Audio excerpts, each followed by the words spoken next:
The large screen in Earth Defense Command showed a ship unlike any seen before. It was golden and shaped like a claw. Captain Dae-ho Kim stood tall as the alien transmission came through. After years of wondering if humans were alone in space, they finally had their answer. "The Talic Empire wishes to speak with Earth's leaders," said the translator computer. Dae-ho straightened his uniform. At 45, he had spent half his life preparing for this moment. "Tell them we are ready to meet." 3 hours later, Dae-ho sat at a long table in the meeting room. With him were 5 other humans, including Chief Science Officer Jisoo Park. Jisoo was smart and careful. She always noticed things others missed. The door slid open. 3 tall figures walked in. They looked like lions walking on 2 legs. Each stood over 7 feet tall with golden brown fur and large manes. Their eyes were amber with narrow pupils. They wore simple red uniforms with gold marks showing their rank. "I am Fleet Commander Vextor of the Talic Pride," said the tallest one. His voice was deep and rough. "We come to welcome Earth to the galactic community." Dae-ho stood and bowed slightly. "I am Captain Dae-ho Kim of Earth Defense Fleet. We welcome you to Earth." The lion-like aliens sat across from the humans. Their large hands had sharp claws that clicked against the table. "Your world is interesting," said Vextor. "Small, but with many resources." Jisoo noticed how the aliens looked down at the humans, like they were looking at children or prey. "We have much to share," said Dae-ho, "and much to learn from you." The Talic showed pictures of their empire.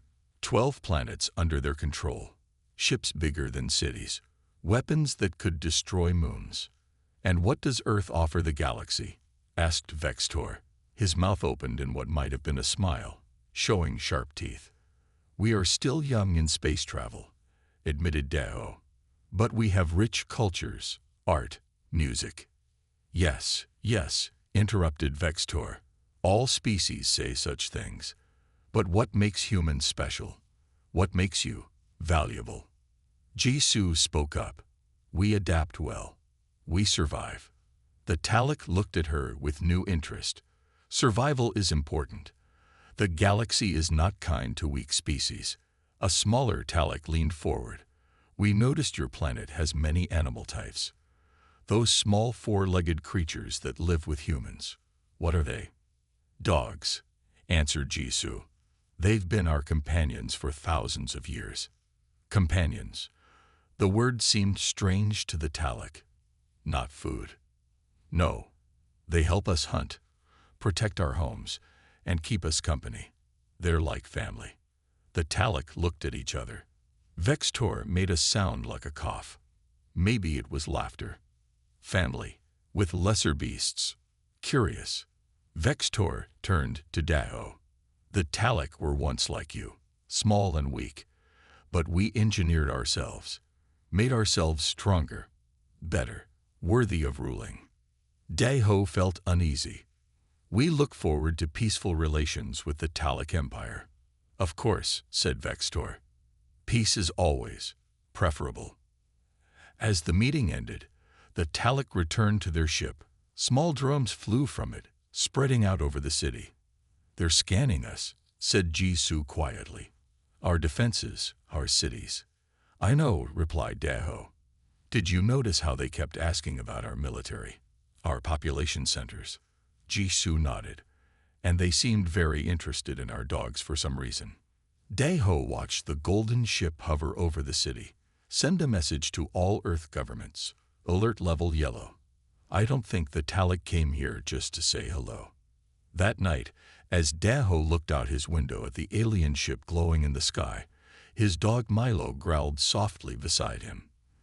The old German shepherd had never growled at the moon before. Dae-ho patted Milo's head. "I don't trust them either, boy." In space, aboard the golden ship, Vextor looked at the blue planet on the screen. "Begin the survey. Find their weaknesses.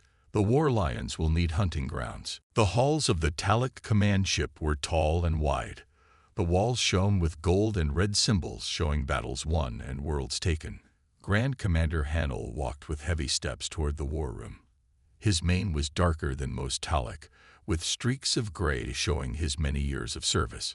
6 other Talek waited for him around a round table. All wore red uniforms with different gold marks. They stood when Hanel entered. "Sit," he growled. "Show me what we know about this planet."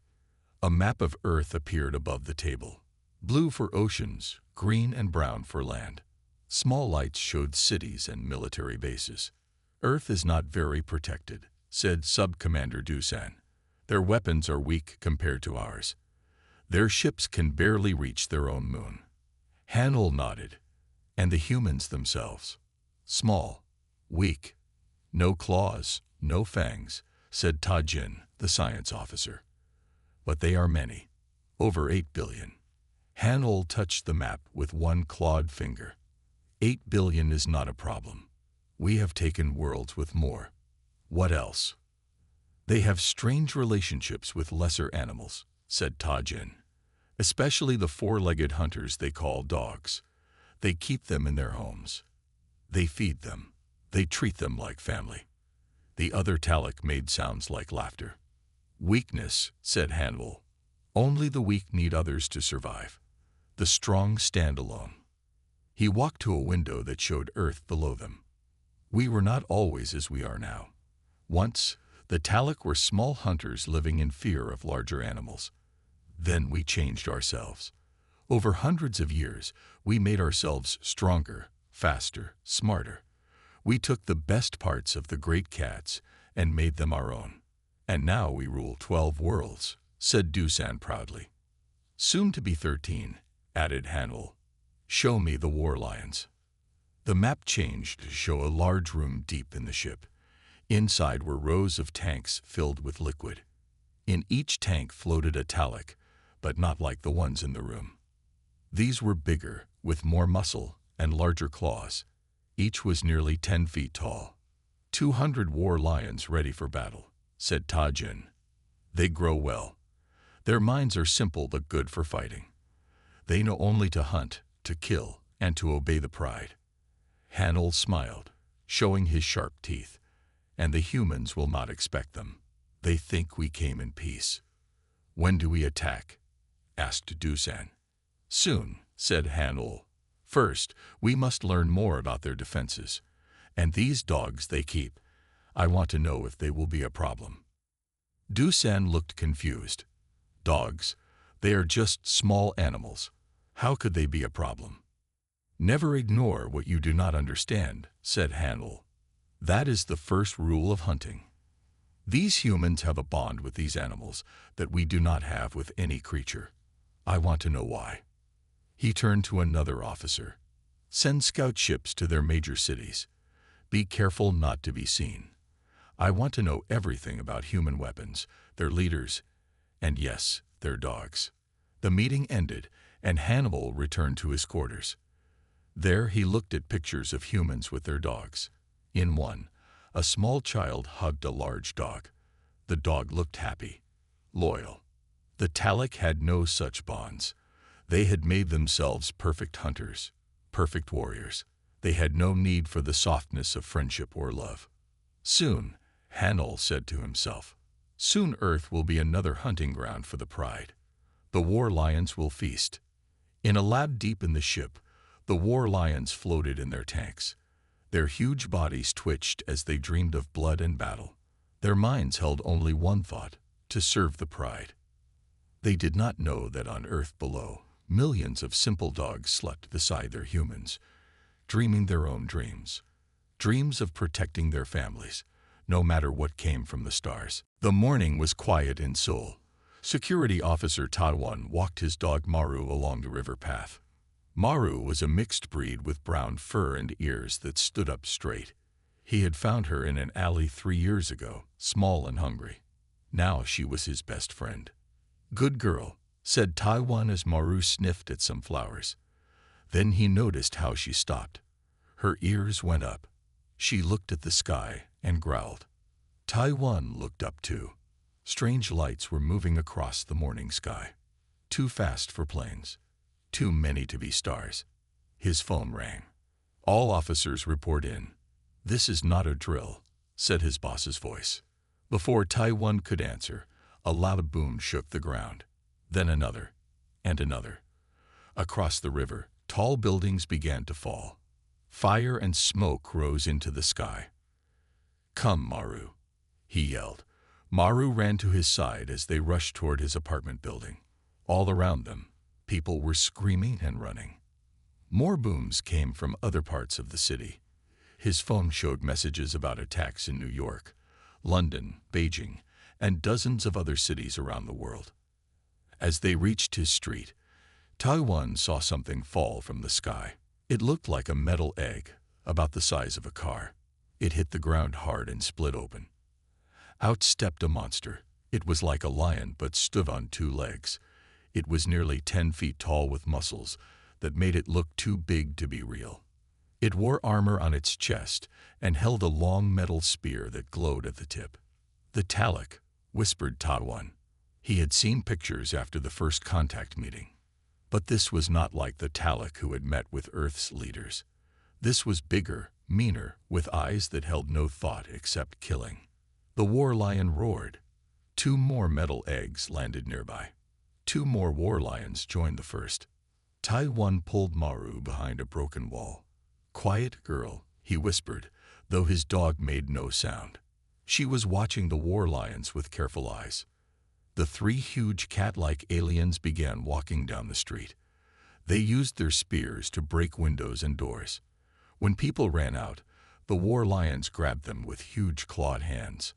Taiwan reached for his gun, but he knew it would do little against such large enemies in armor.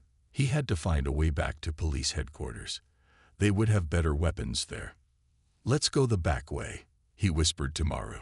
But as they turned to leave, Maru stopped. Her ears went up again. She looked down a side alley. From the alley came a small white dog with patches of black. Then another dog, big and brown. And another. Soon, 10 dogs stood there, all shapes and sizes. Street dogs that lived in the alleys of Seoul, finding food where they could. The dogs looked at Maru. She made a small sound in her throat. The street dogs seemed to nod. Then something amazing happened. The pack of dogs ran toward the war lions. They moved together, like they had a plan. The war lions turned, surprised. They raised their spears. But the dogs were fast. They attacked from all sides. They bit at the aliens' legs, jumping away before the spears could hit them. One small dog ran between a war lion's legs, making it turn fast to try to catch the dog. When it turned, 3 larger dogs jumped on its back, biting at the places where the armor didn't cover. The war lion roared in pain and anger. It dropped its spear as it tried to reach the dogs on its back. The other war lions tried to help, but they too were surrounded by dogs. More street dogs came from other alleys, joining the fight. Taiwan couldn't believe what he was seeing. The mighty war lions were being beaten by ordinary street dogs. Then Maru pulled at his pants. She wanted to join the fight. No, girl, said Taiwan. We need to tell others what we saw. As they ran away, Taiwan heard more metal eggs landing in other parts of the city.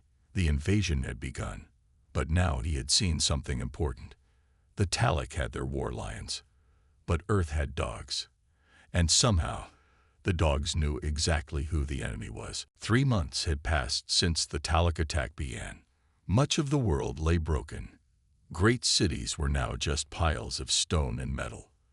The Talic ships still hung in the sky, dark shadows that blocked the sun. But humans had not given up.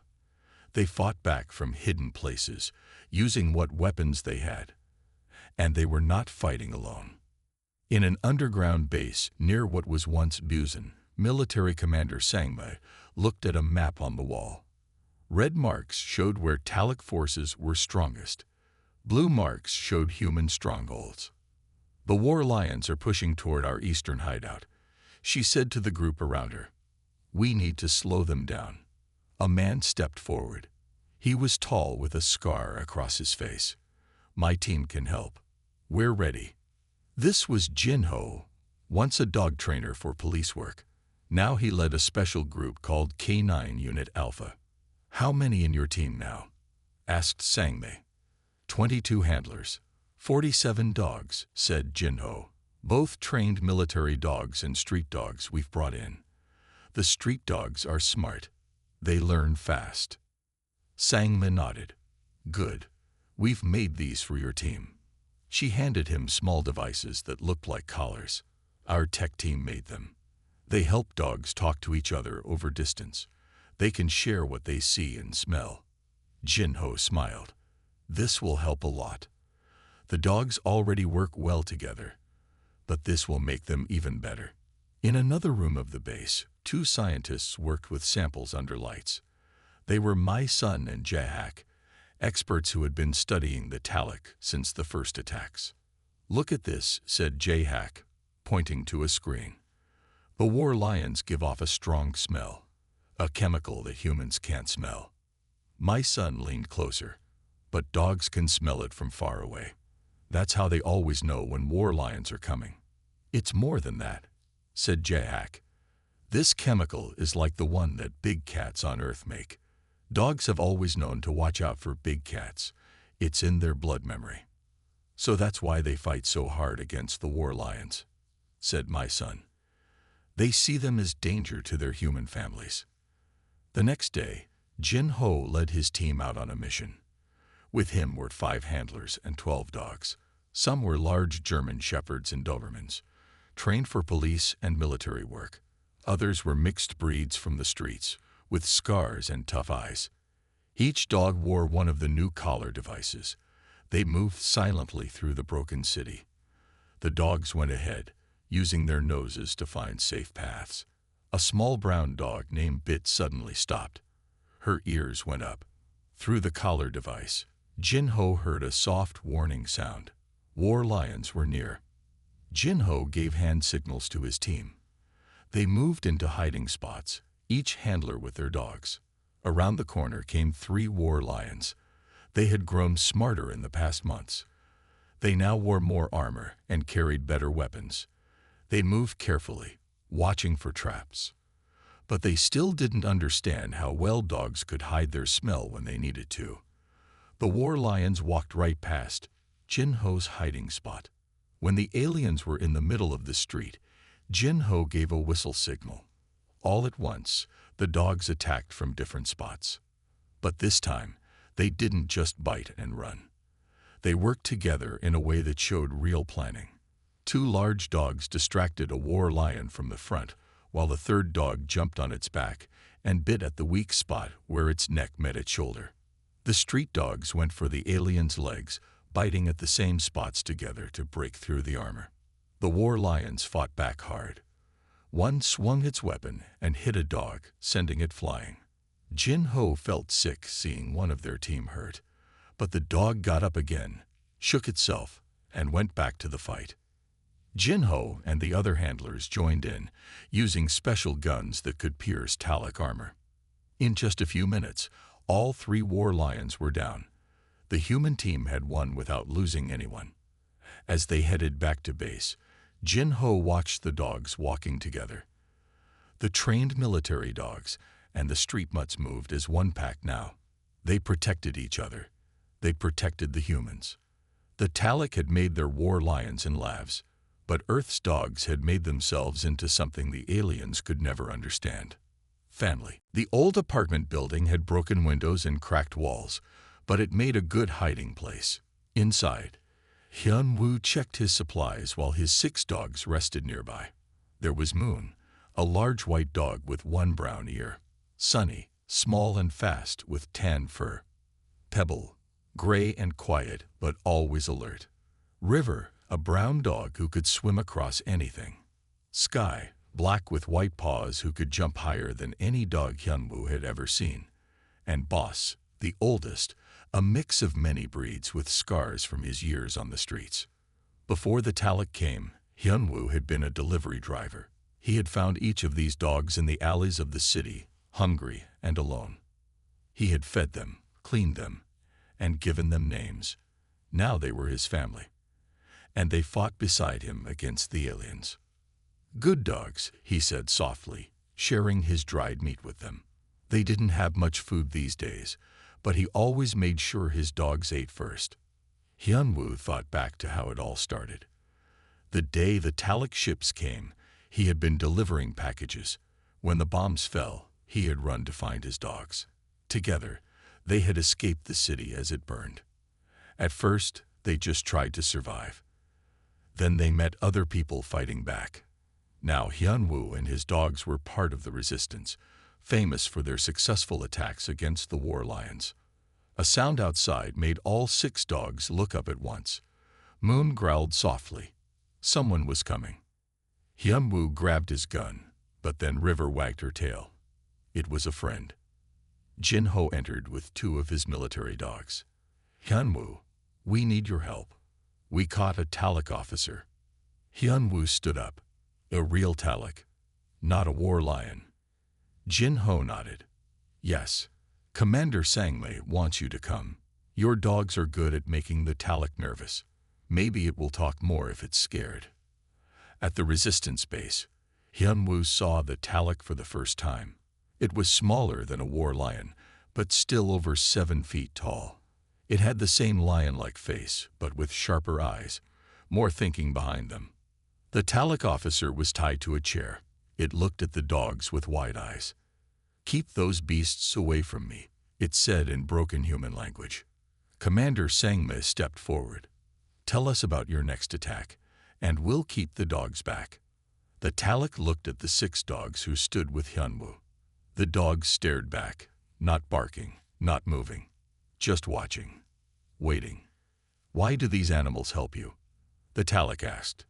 You don't control their minds. You don't even control their bodies. They could leave any time. They stay because they want to, said Hyunwoo. Because we're family. The Talak made a strange sound. Family, with lesser beasts. This makes no sense. It doesn't have to make sense to you, said Commander Sangmei. Now tell us about your next attack. The Talak looked at the dogs again. It seemed truly afraid of them. Our people have old stories, it said finally. From before we changed ourselves. Stories about pack hunters like these, small but many, working together. In the stories, they always win against the big cats. That's why we made ourselves bigger, stronger, to never fear the pack hunters again. Hyunwoo looked at his dogs with new understanding. The Talak feared dogs because of some old memory in their blood, just as dogs remembered to fear big cats. The Talak told them everything after that, where the next attack would be, how many war lions would come, and most importantly, where their command center was. That night, Hyunwoo led his team toward the Talak command center. 20 humans and 30 dogs moved silently through the dark. His 6 dogs took the lead, showing the safest path. When they reached the tall building where the Talak leaders worked, Boss looked up at Hyunwoo as if to say, "We can do this." Hyunwoo patted the old dog's head. "I know we can, boy." They may have made themselves into perfect hunters, but they forgot what it means to protect something you love. As the attack began, the dogs moved like shadows. They had no fancy genetic changes, no lab-made strength. They had something better, a family worth fighting for. Military scientist Du Yun bent down to look at the dog in front of her. It was a medium-sized dog with patches of different colors on its fur. Not a pure breed, but a mix of many. "This one is smart," she said to her assistant. "Put him with Training Group B." In a large underground room, Du Yun had set up a special training center. Here, she worked with both military dogs and street dogs, teaching them to fight against the Talak war lions. After 6 months of war, humans had learned that dogs were their best weapon. Dogs can smell the Talak from far away, Du Yun explained to the new volunteers. They can hear them coming before we can, and they know how to work together without words. Eunji, a young woman who had been a dog walker before the war, raised her hand. "But aren't the trained military dogs better fighters than street dogs?" Du Yun shook her head. "Not always. The street dogs had to be smart to survive on their own. They know how to hide, how to find food, how to fight when needed. The mixed breeds are often the best. They have fewer health problems and can adapt to new situations. The training room was full of activity. In one corner, handlers taught dogs to pull off pieces of war lion armor. In another area, dogs practiced moving silently as a group. Some learned to carry small packs with medical supplies or messages. The most important thing, said Du Yun, is that the dogs must choose to work with us. We don't force them. They fight because they want to protect their human friends. Meanwhile, miles away, the Talic were having problems of their own. In a meeting room aboard their main ship, Grand Commander Hanol faced angry officers. The war lions are failing, said Sub-Commander Dusan. They lose more battles each day. The humans and their dogs are too much for them. Hanol growled. The war lions are the best warriors in the galaxy. They cannot be beaten by small furry animals. But they are being beaten, said another officer. The war lions are starting to show fear. They hesitate when they hear dogs barking. Some even run away. Impossible, roared Hanol. We made the war lions without fear. We were wrong, said Ta Jin, the science officer. These Earth dogs are not like any animal we've seen before. They don't fight for food or territory.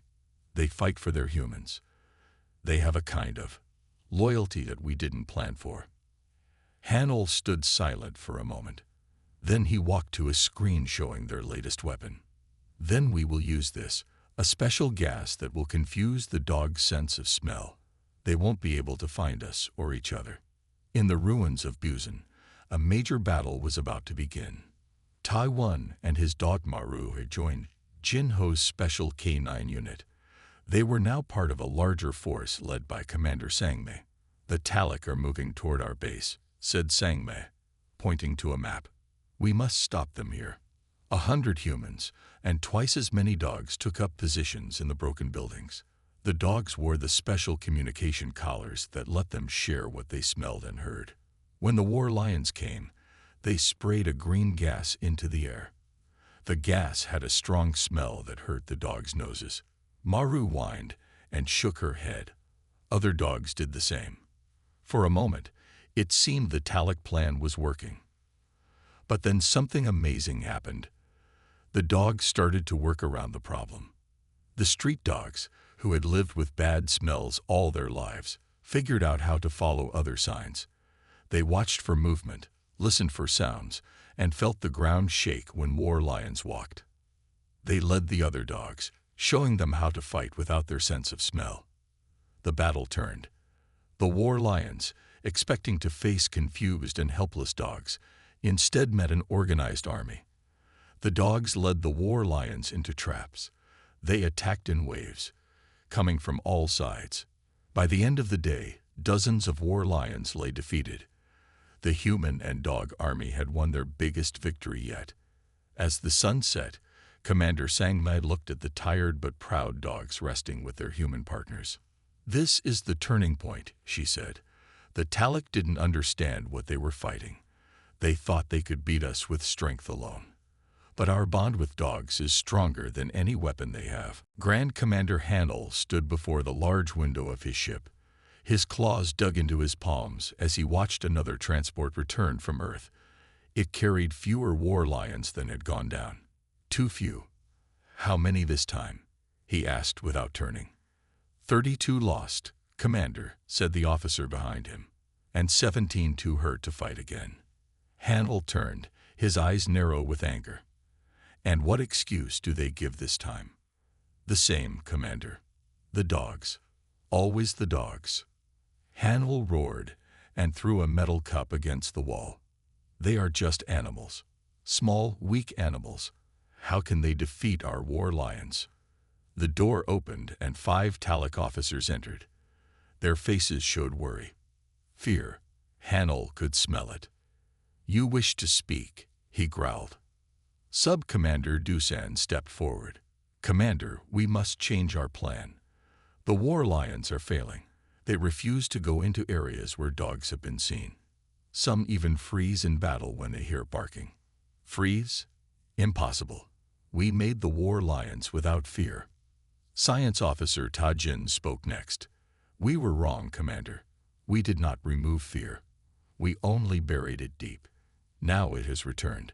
The war lions remember, somewhere in their old blood, the fear of pack hunters. Another officer named Minho added, and it's more than that. These earth dogs don't fight like animals. They fight with plan and purpose. They protect the humans like they are one family. Hanel walked slowly around the room, looking at each officer. You suggest we retreat. The mighty Talic pride has never retreated from any world. Not retreat, said Dusan quickly. Just change our approach. Attack from orbit only. Use our weapons from space where the dogs cannot reach us. Hannibal stared at him. You are afraid of dogs too. No one spoke for a long moment. Then Ta Jin said quietly, Yes, Commander, we all are now. Far below, in what remained of Seoul, a war lion named R-27 moved carefully through empty streets. Once, R-27 had felt only the joy of hunting. Now he felt something new, something cold that made his heart beat fast. R-27 and 5 other war lions had been sent to find a human base, but they had gotten separated in the maze of broken buildings. Now R-27 was alone. A sound made him turn quickly. Nothing there. Another sound from behind. Again, nothing. But R-27 could smell them. Dogs. Many dogs. All around, hiding, watching, hunting him. R-27 gripped his weapon tighter. He was bigger than any dog. Stronger. But there were so many of them, and they worked together in ways he could not understand.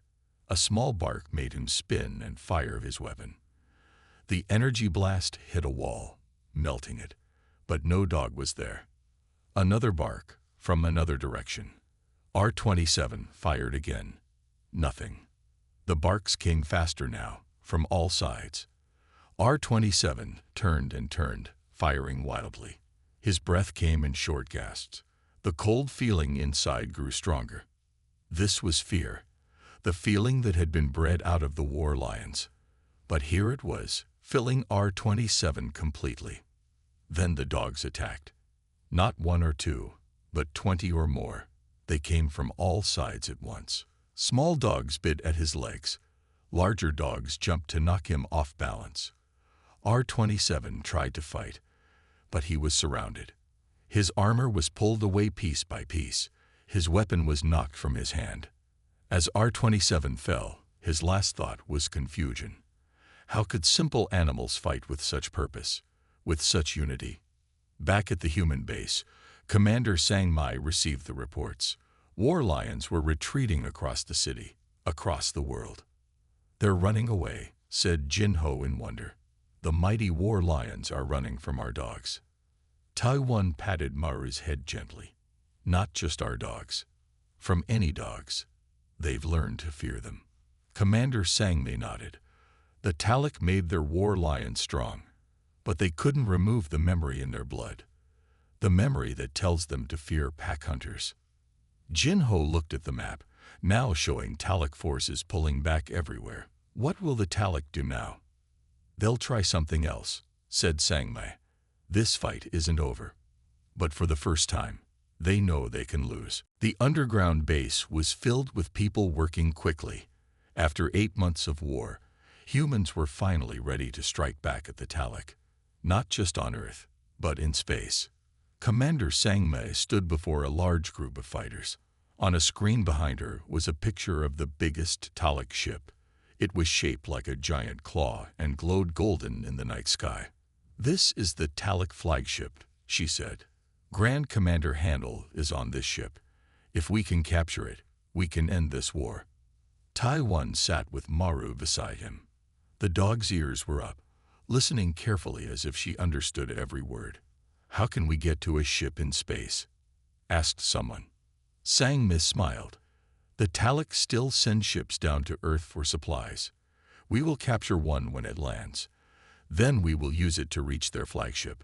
And once we're on the flagship, asked Jin Ho, a small team will find the control room and take over the ship, said Sangmei. and we will need our best dog teams for this mission. After the meeting, Ta-1, Jin-Ho, and Eunji were called to a special room. Scientist Du-Yun was waiting with strange-looking vests laid out on tables. "These are for your dogs," she said. "Special suits for space." The vests were made of strong material. They covered most of a dog's body and had clear bubbles that would go over their heads. "Will they be able to breathe?" asked Eunji, looking worried. "Yes," said Du-Yun. "The suits have air tanks that will last 8 hours. They also have special boots to help dogs move in places with no gravity." "No gravity?" asked Ta-1. "Can dogs even handle that?" "We think so," said Du-Yun. "Dogs are very good at adjusting to new things. We've tested these suits as best we can."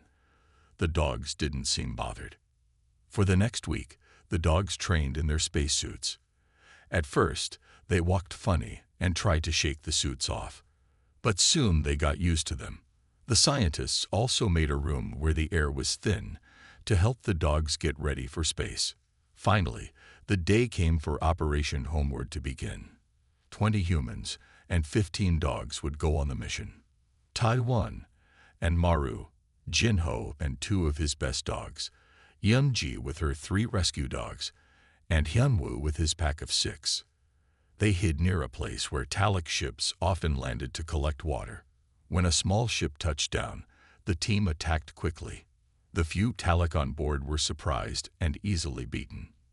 "Now comes the hard part," said Sangmei as they prepared to take off. Getting to the flagship without being stopped. The small ship rose into the sky. Through the windows, they watched Earth get smaller below them. The dogs, now in their spacesuits, looked out the windows too, curious about this strange new place. When they reached space, the ship's pilot sent special codes to the Talic flagship, codes they had taken from the ship's computer. The flagship let them dock, thinking they were returning Talic. "Everyone ready?" asked Sangmei as they prepared to board the flagship. "Once we start, there's no going back." The humans checked their weapons. The dogs, in their spacesuits, stood ready beside them. "Remember," said Du-Yun, adjusting Maru's suit one last time. "In parts of the ship with no gravity, the dogs have special magnets in their boots to help them stay on the floor, but they may still need help." The door opened. They entered the flagship quickly, finding themselves in a large loading area. No Talic were there, but alarms would soon sound when the ship's computers realized the small ship wasn't sending the right signals. "This way," said Sangmei, looking at a map they had made from information given by the captured Talic officer. "The control room is 10 levels up." As they moved deeper into the ship, the dogs stayed close to their humans. This place smelled strange to them. The air was different. The ground felt wrong under their paws. But still they followed, ready to protect their family, even here among the stars. Alarms blared throughout the Talic flagship. Red lights flashed in the hallways. The human team moved quickly, following Sangmei's directions. The dogs stayed close, their space suits making soft sounds as they walked. "They know we're here," said Jin-Ho, checking his weapon. "Keep moving," said Sangmei. "The control room is just ahead." Suddenly, a door opened in front of them. 5 Talic officers appeared, holding weapons. They looked shocked to see humans, and terrified to see dogs. "Attack!" yelled one of the Talic. But before the aliens could fire, the dogs charged forward. Even in their spacesuits, they moved fast. Maru and the military dogs went straight for the weapons, knocking them from Talic hands. Hyunwoo's street dogs circled behind, cutting off the aliens' escape. The fight was over in seconds. The Talic surrendered quickly, too afraid of the dogs to keep fighting. "Tie them up," ordered Sangmei. "We need to keep moving." 3 more levels up, they reached a large door marked with Talic symbols. "This is it," said Sangmei. "The control room. Grand Commander Hanol should be inside." "It will be well guarded," said Tai-1, with Maru standing alert at his side. Eunji looked at her 3 dogs, all watching her for signals. Our dogs can go in first. They'll surprise them. Sangme nodded. Get ready. When the door opened, they rushed in. The control room was huge, with screens covering the walls. 20 Talek were inside, working at different stations. At the center stood Grand Commander Hanol, his dark mane making him look bigger than the others. Humans, he roared. How dare you come here? The Talek reached for weapons, but froze when they saw the dogs. Even Hanol stepped back. Your war is over, Commander, said Sangme, pointing her weapon at him. Call off your ships. Tell your forces to leave Earth. Hanol's eyes burned with anger. Never. The Talek pride does not surrender. With surprising speed, he leaped forward, knocking Sangme's weapon aside. He grabbed her and pulled out a curved knife. Leave my ship now, or she dies, he growled. Everyone stood still. The humans didn't dare shoot with Sangme in danger. The Talek watched nervously, looking at the dogs. Maru stepped forward slowly. Her eyes never left Hanol. The other dogs spread out, moving around the room in a pattern they had used many times on Earth. They were hunting. Call off your beasts, Hanol shouted, his voice shaking a little. But the dogs kept moving. They weren't barking or growling. They just moved closer, step by step. Hanol's hand began to shake. The knife moved away from Sangme's throat just a little. That was all Maru needed. She jumped forward, her teeth catching Hanol's arm. He screamed and dropped the knife. The other dogs rushed in, pulling him down to the floor. Enough. Hanol cried. I surrender. The Talek surrender. 2 weeks later, Taiwan stood with Maru in a large room where humans and Talek sat together at a round table. Peace talks had begun. The Talek had pulled their forces back from Earth. Now they were trying to understand what had happened. We never imagined that animals could be allies, not slaves, said a Talek diplomat. In our history, we controlled other creatures through fear or force. The idea of friendship with another species is new to us. Taiwan patted Maru's head. Dogs have been our friends for thousands of years. They stay with us not because we force them, but because we're family. Family, said the diplomat, saying the word carefully. This is what we need to learn. After the meeting, Taiwan walked outside with Jin Ho, Yunji, and Hyunwoo. Their dogs played together in the grass. Normal dogs again, not soldiers. What happens now? Asked Yunji. We rebuild, said Jin Ho, and we remember what saved us. In the center of the city, workers were building a large stone statue. It showed a human and a dog standing together. The writing at the bottom said, they engineered war lions. We had alley dogs that killed for family. As they watched their dogs play, Taiwan smiled. The Talek thought they could make the perfect warriors, but they forgot the most important thing. What's that? Asked Hyunwoo. The strongest fighters aren't those made to fight, said Taiwan. They're the ones who choose to fight for something they love. Maru ran back to Taiwan, jumping up to lick his face. Just a dog, just his friend, and that had been enough to save the world.